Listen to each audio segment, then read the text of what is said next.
Hi, my name is Ray, and I am the owner of the Salutary Place. Welcome. Um, I was actually going to try to go live for the first time on Instagram and YouTube, and apparently, since I'm a newbie, I don't have enough subscribers. So I'm creating this video, and I hope you find it very informative. I wanted to talk about today um, what an elimination diet is. An elimination diet, in its most basic form, is uh, taking away foods that fall under the category of an allergen. And what you do during an elimination diet is you take those common allergens out of your diet for a set amount of time and then reintroduce them back one by one and document how your body feels. I was introduced to the elimination diet because I was having problem losing weight. Uh, I talked to my doctor. At the time, I also had a physical trainer, um, and it was just like frustrating, like super frustrating that I am busting my butt at the gym. I'm eating right. I'm doing all the proper things, and I could only get to a plateau. I would lose X amount and then stop. And then maybe get over that little bit of a plateau for maybe a week or two. And then all of a sudden go in reverse. And I mean, talk about emotional roller coaster. It would happen on and off for, how long did I have the fitness trainer? Like a year and a half. And I got depressed, like seriously, like I'm wasting my time, I'm wasting my money, I'm wasting his time. And it was just defeating, to say the least. So on my annual physical, I went to my doctor, I told her what I was going through, and she's like, well, it sounds like you're doing everything right, but you might have, not like an autoimmune disease, but you might have a reaction to something that you're eating. Have you talked to the dietitian? I said, yeah, I talked to them, but every time I talked to a dietitian, they were talking about my weight, and it was pissing me off. Excuse the language. It made me mad because it's like, stop looking at my outside. What's going on? So I was like, no, I'm not talking to another dietitian. She's like, well, have you talked to an allergist? And I'm like, I don't have any food allergies. I don't have any, you know, allergies outside of, if it's a perfect storm and I overindulge in high acidic foods, I break out in hives. And she's like, okay, so try this then. She's like, since you're eating lean protein, you're eating, the whole grain bread and blah, blah, blah, try an elimination diet. She's like, it's a lot, cheaper than going to an allergist. You can do it at home. She's like, look up, Google what an elimination diet is and what the most common allergens are and try it out. So I did. I tried out the elimination diet. Um, I got rid of the 7 most common allergens, which are wheat, dairy, soy, corn, um, fish or seafood, um, eggs, and I'm missing another one. Um, Dairy, soy, eggs, soy. I'll remember it, but it it didn't dawn on me until after I had gone through the elimination diet, and it also made me start really looking at the food labels. Oh, corn. That's the last one. It amazed me when I had to look at all the food labels to take those allergens out. Um, how much they're already incorporated into the foods. So when I was reading the labels, everything had some kind of corn product in it. Everything had some kind of wheat product in it, or dairy, excuse me, or soy. I couldn't get away from it. So I mean, it literally limited how much I could get. So I have a culinary background. I know not everybody does, but I put on my chef's cap and went to work on cooking from scratch, basically. I hit up my farmer's market, got all the vegetables I needed there. I looked through my old notes. I Googled on websites for like gluten-free, dairy-free. What was it? There was one website. I don't know if it was called My Fitness Pal or something along that line, that I could check off the different allergens that, or like looking for meals, excuse me, looking for meals that did not contain these particular foods. And even then, it was kind of picking and choosing and reading through the recipe what the ingredients really were, because even though I checked off what it couldn't contain, sometimes it would have something like soy sauce, or it had tofu. Tofu is made out of soybeans. Soy, can't have that. Soy sauce, it's in the name.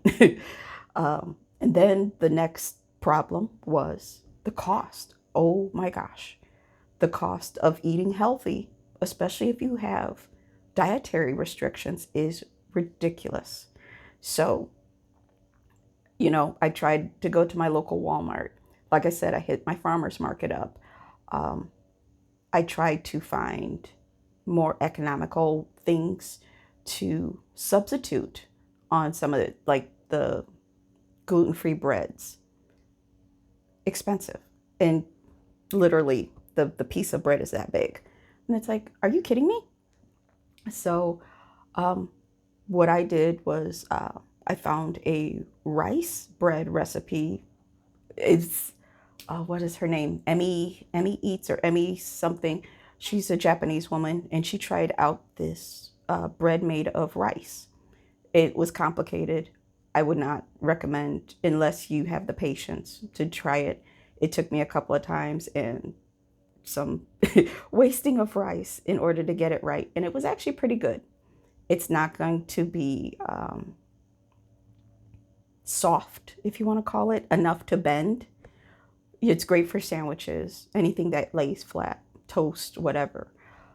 Then I found out our local Aldi's has their own gluten-free bread, which is a little bit more economical. The slices are bigger, more realistic. And then, but again, still stiff. You can't bend it. If you're having like, what do you call it?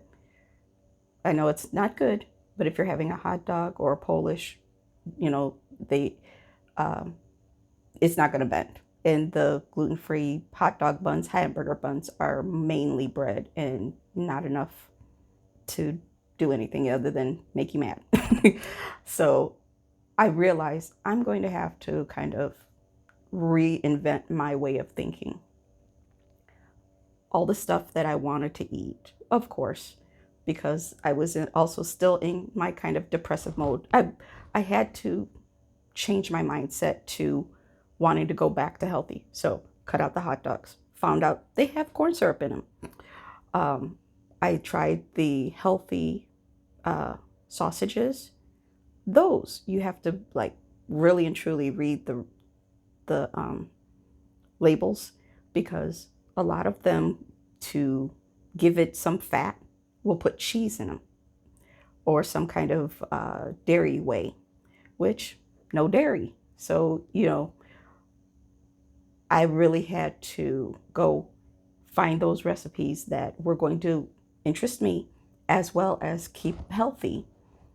I went back to childhood recipes that my mom used to make or my grandma used to make and realized, oh, it's right up my alley.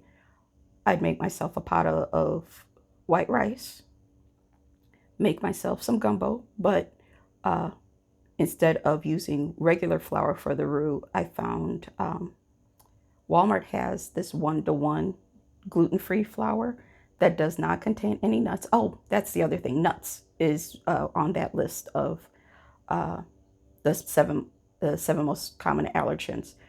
It didn't have nut flour in it. It actually worked. My roux came out really nice. I was very surprised. and it wasn't that expensive for I think it was like a 1 pound bag. It was like $3 or $4 at the time. Um, but yeah, I made myself a pot of gumbo. I left out the sausage. I used chicken breast instead. Or yeah, I used chicken breast. I just made sure to um, not cook it. I threw the chicken breast in at the end um, after sauteing it first, just to kind of give it a head start. But I put it in at the end so it wouldn't be dried out. And I made salads. I found out I like the spring mix salads.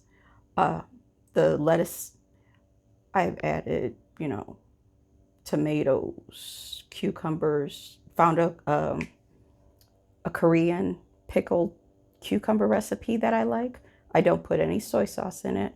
I don't use, I use the Korean chili flakes, rice wine vinegar, and a little bit of sugar just to kind of cut the heat. Let it sit in the refrigerator for like 2 to 3 days and it's good to go. And it's really good. I've even added some red onions to it as well to kind of heighten up the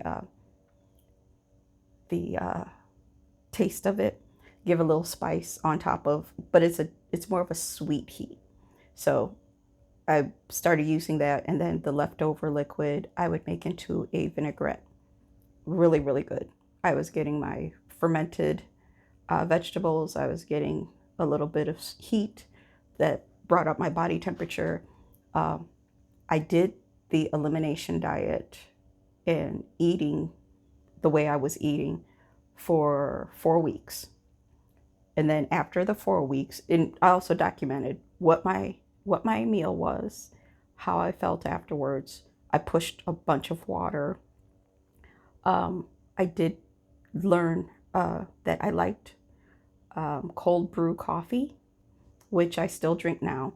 Um, and because it was hard finding non-dairy creamers, I found a brand called Stoke, STOK.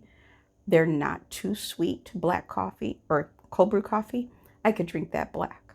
I didn't have to get any creamer to go with it.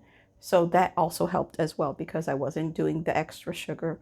I wasn't doing anything with the dairy because those non-dairy creamers, excuse me, my throat, um, actually do contain some kind of soy or even though they say non-dairy, that's like some kind of soy lecithin or something in there.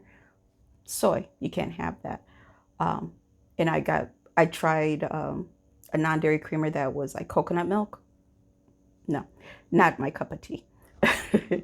um, so I did the elimination diet for 4 weeks and then introduced each one back over the next month. And I want to say 2 to 3 days per ingredient or per allergen. And like for dairy, because it comes in many forms, I tried regular milk, found out it gives me that gut punch. Tried ice cream, gut punch. That was so sad. Cheese did not have the gut punch. I tried, we lived near well, this, I'm in Minnesota, I'll say that. We went on a family trip. I stopped in Wisconsin, got some farm cheese. So I used that to see how my body would react. Didn't have a reaction to the farm cheese because what they call regular cheese on the market is mainly oil. So I did the farm cheese and no reaction whatsoever.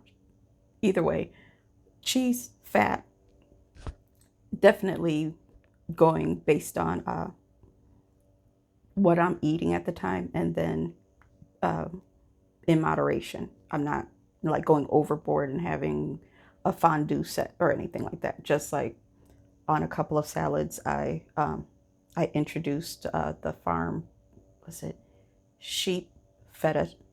It's sheep's milk feta cheese, and then I also tried the cow's milk cheddar and did not have any issues with it. Then with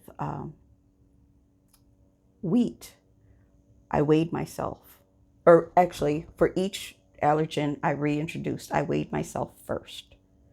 Tried the allergen for a couple of days and then weighed myself again. And always first thing in the morning, because I knew I wasn't going to have extra added weight from having breakfast, lunch, dinner. So I weighed myself when I first woke up, did my uh, next allergen. Come to find out with wheat, even though I don't have celiac disease, I do have a reaction to wheat. So when I weighed myself, had my wheat for the next couple of days, and I did that in a couple of ways. I did sandwich bread. I did um, in another roux for what did I have that day? It was a gravy. Um, it had gravy. I think it was like pork chops and gravy with rice. Um, and then I did, what else was the other one? Oh yeah, I was bad. I had a cookie. um, but I noticed that my weight fluctuated. So I was doing good after the dairy. I was doing good after the corn. Had the wheat, and um, my weight went up like about a pound, pound and a half. And I kept, even after doing that, I noticed that with each allergen, my weight did not move. It stayed elevated until almost a week later, then it dropped again. So the effect that gluten has on my body will keep it elevated. And because I'm not diabetic, I don't know what it did to my blood sugar. But it just seemed like I felt bloated, and that weight and feeling did not go away for like a good couple of days. Or, the weight didn't fluctuate until almost a week later. But yeah, so it's like, oh, okay. So now I've got to, unfortunately, go start with the gluten-free breads if I want to have that. But I've been trying since to moderate how much in bread that I eat, even though it's gluten-free bread. I To me, it's like you're doubling up on the carbs, even though it's gluten free. In your mind, you're thinking it's healthy. No, you're still eating those carbs. It's now just trying to find when I do have something that normally would contain wheat, I have to go and get the gluten free version of it. So, gluten free pasta. I found out there's gluten free gnocchi. Love it. Absolutely love it. And because it comes in such a small package, I break it into 2 meals. So when I meal plan, I have usually one or two that I will have a gluten free carb in, whether it's a salad with gluten free croutons. If I want to make breakfast sandwiches, I will use gluten free. They've got these gluten free English muffins. They look more like corn muffins, almost like Johnny cakes, but I actually like them better than flour English muffins because it's powdery to me. So I like the gluten free English muffins. I can find them at our local Cub Foods and Walmart. Walmart way cheaper than at the Cub Foods. Um, so I usually get those. It's like a six, I think 6 or 8 in a pack. And so I will pre-make breakfast sandwiches with either sausage or bacon, and I scramble the egg and divvy it out. And some I will put cheese on, some I won't. Depends on my mood. Um, and then I will let those, let everything cool first, assemble the sandwiches, wrap them up, and freeze them. And then all I have to do is microwave to reheat. And that's how I keep myself on track for eating a little bit healthier, making sure I don't skip meals, because I am also a very big uh, proponent, or no, I won't say proponent. I'm bad at eating breakfast. I roll out of bed, I do my stretches, I drink some water first, go and grab my coffee, and I'm focused in on work. I don't take time to eat a breakfast and start off my day satiated, basically. And so I that is something I'm still working on, is eating a healthy breakfast. Every now and again, like especially when I work from home, I will have my breakfast sandwich, or I will get myself a bowl of cereal. Um, I, I found out I absolutely love steel cut oats. Uh, it gives you that chew and that feeling of fullness for a lot longer. Sometimes I'm so full from it, and I'm not eating that much, but it gives me that full feeling longer. So next time I look up, I'm like, okay, I'm feeling kind of hungry. It's like 12:30, almost 1 o'clock, and it's like, oh, okay, I'm not snacking. I'm not constantly going back for more coffee, And I'd have also, I don't, I don't know if you've seen my other video. This is my one carafe of coffee that I do per day. I've started making my own cold brew. As much as I like the Stoke, it's not exactly cheap. So what I've been doing is I've been reusing the bottle, making a pot of coffee, letting it cool, then pouring it over, excuse me, not pouring it over, but pouring it into the Stoke bottle and putting that in the freezer for it to chill, and then take it out. And I usually drink that with a little bit of sugar added to it. The coffee that I get is usually a light roast, so it's not bitter. It's not, you know, uh, going to make me want to add more to it in order to make it taste palatable. I just maybe add a spoon of sugar to it. I do add a little bit of the Planet Oat uh, non-dairy creamer, and then load it up with ice. And that lasts me, I'll say, like an hour or two. I don't normally, um, I don't normally drink more than just this. I think it's like a 14 ounce. I drink that, and then I automatically grab my bottle of water and drink the water throughout the rest of the day. And I try to push for at least 4 bottles of water. There's like 16.9 ounces. So I try to drink as much as I can. During the summer, a lot easier because it's hot, it's muggy. Um, See, I'm kind of sweating a little bit. We had a rainstorm come through, so the humidity is through the roof. Um, I try to push as much water as possible.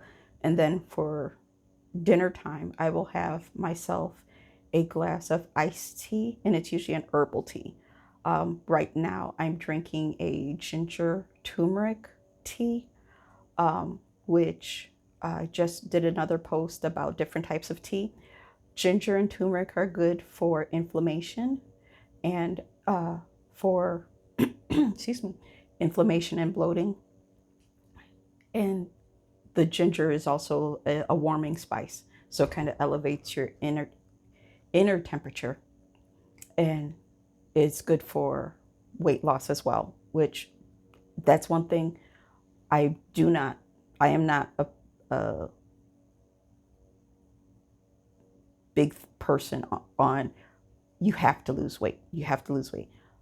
My personal objective is love the body you're in. You only have one body.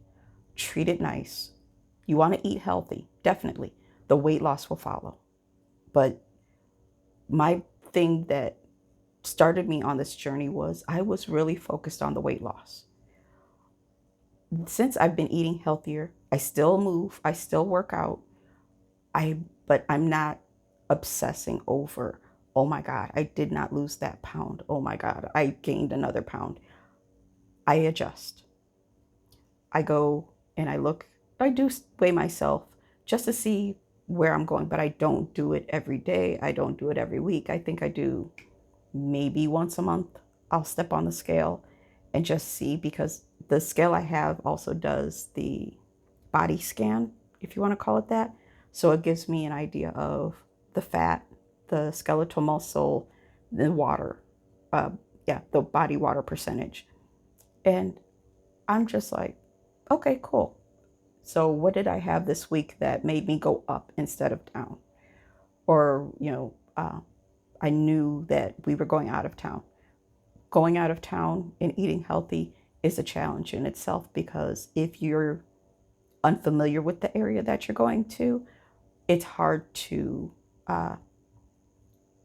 plan and map out what your meals will consist of, or what the restaurants in the area, if they will be able to accommodate if you have to cut out a few of those allergens out of your diet.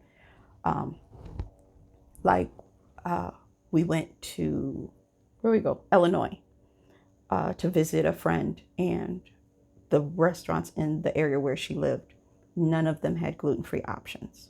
So it was just like, okay, I know if I eat this, I'm going to feel bloated for the first couple of days, and my weight's going to go up for the next week or so. What else can I get off their menu? So unfortunately, I think we were there for a few days to a week, my diet consisted of salads, and it sucked. Or I could, if I didn't have salads, then I would find something off the menu that I was just like, hey, can you like leave the bread off?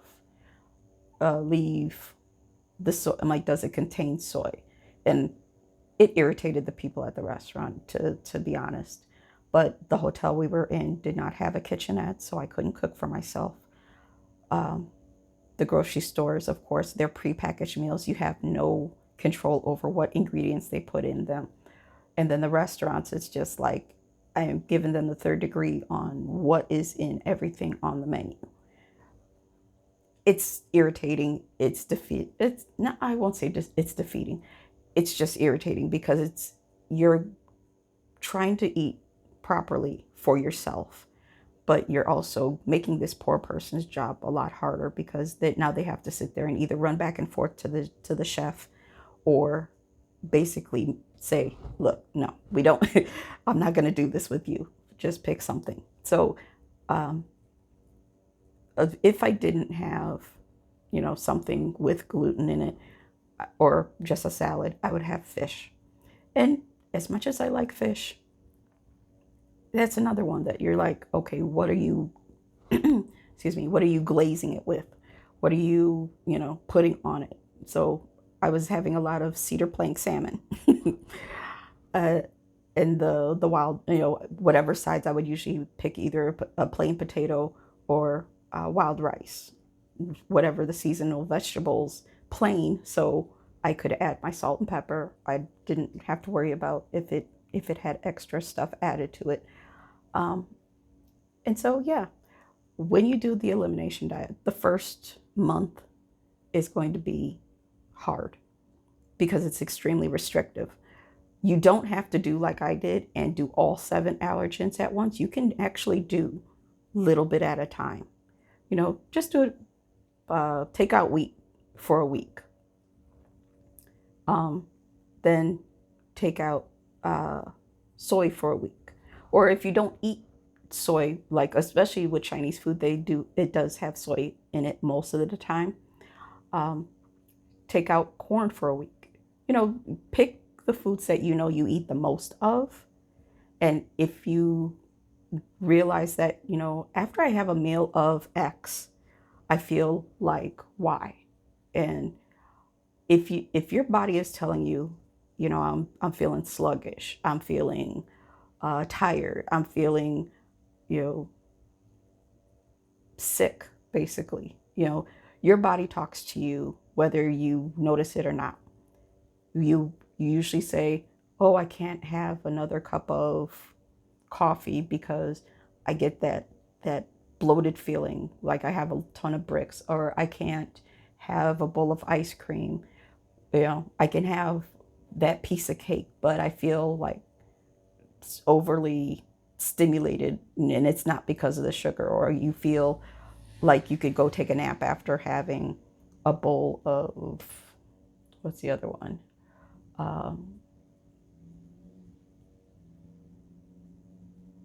Like if you have a bowl of chili and you feel um, tired afterwards, take out the beans. See if maybe those kidney beans or red beans that you're using could be an allergen. I mean, they're the like I said, the ones that you're taking out are the 7 most common. There are some stuff that I didn't realize could be allergens, which rice is one of them. Some people have a reaction to rice. And I don't know if it's because they don't wash their rice first before cooking it. And so whatever dust is on it is what they're reacting to. Coconut, as much as everybody loves coconut milk, or puts coconut butter or coconut whatever into things, some people have a reaction to that.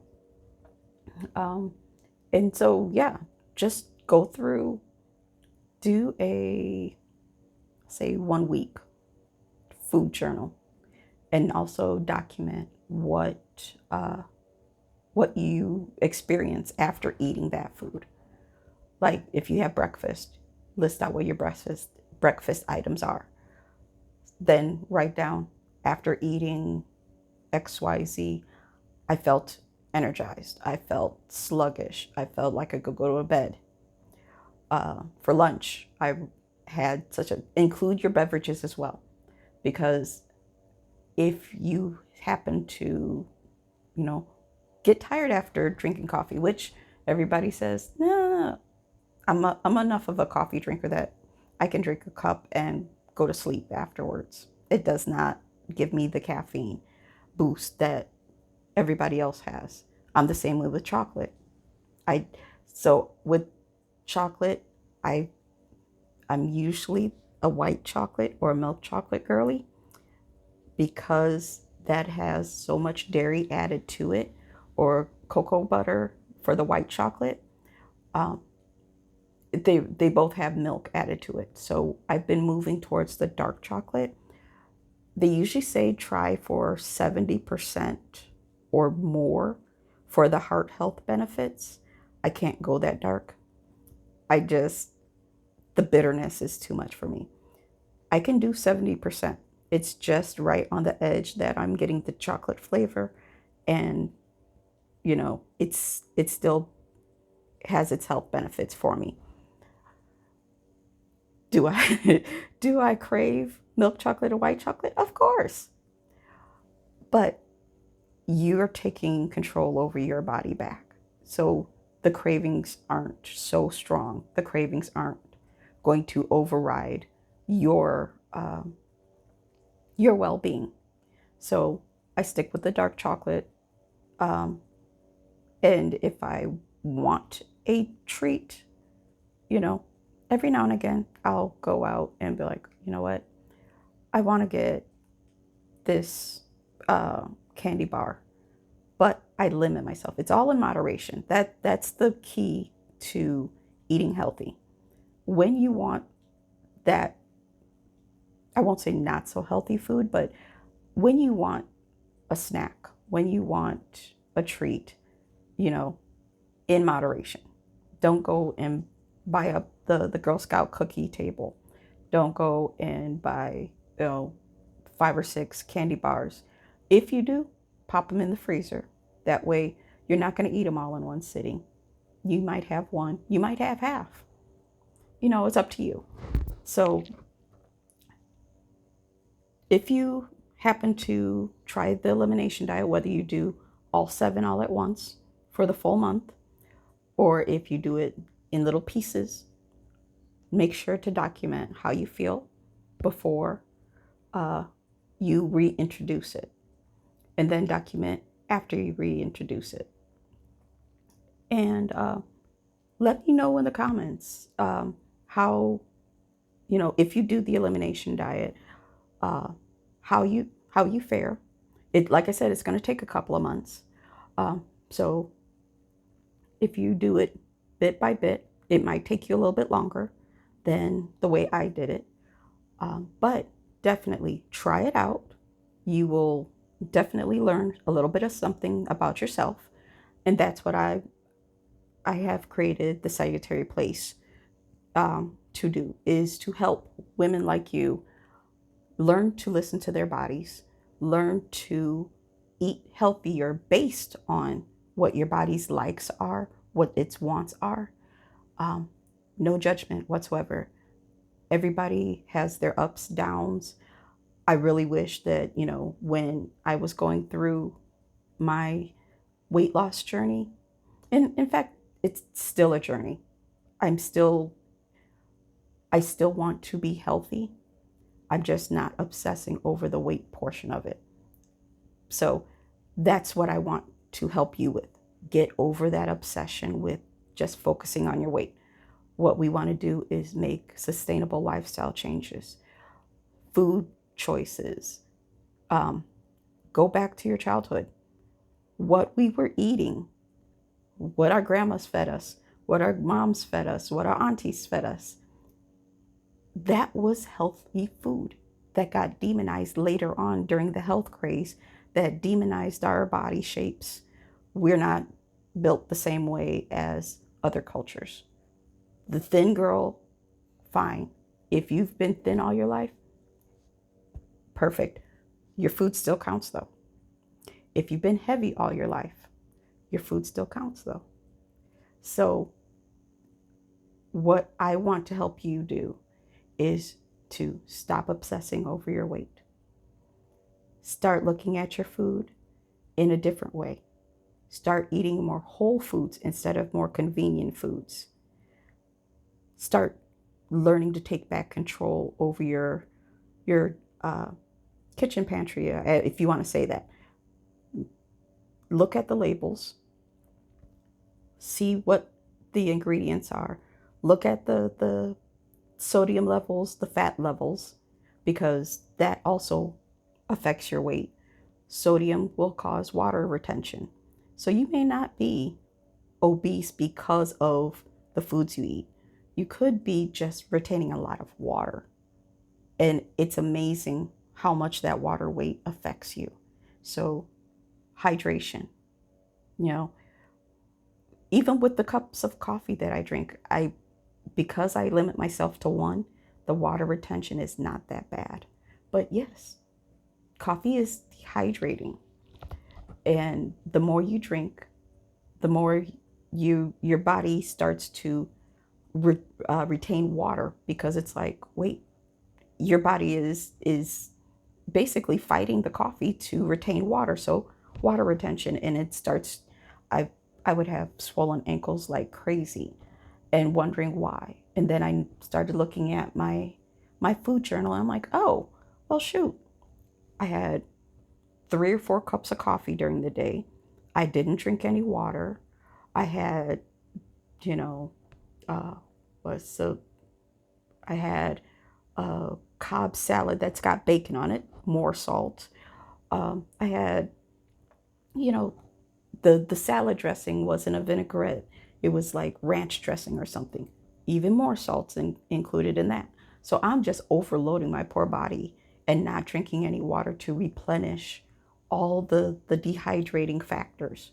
So yeah, this is the kind of stuff that I'm going to help you if you want my help to look at and to overcome and to start changing your diet, your eating habits for the better.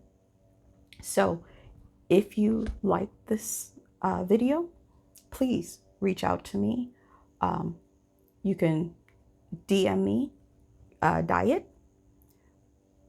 Like I said, I'm not focusing on weight loss.